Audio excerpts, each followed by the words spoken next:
Today, I'm going to show you how to create a checklist in Google Doc, and I will show you two easy ways to do it.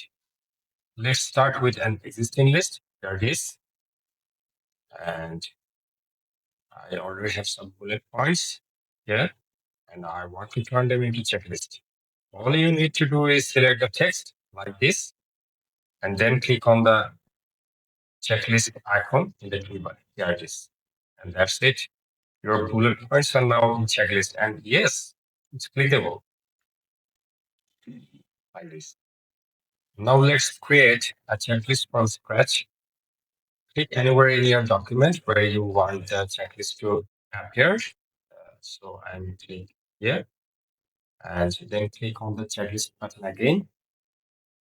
It is, and that's it. Now name it as you like. Press enter on your keyboard to add more items. And so on.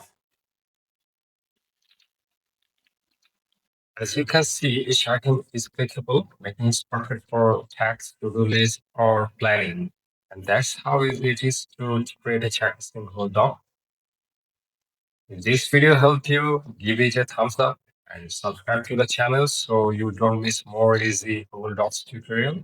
Thanks for watching, and I will see you in the next video.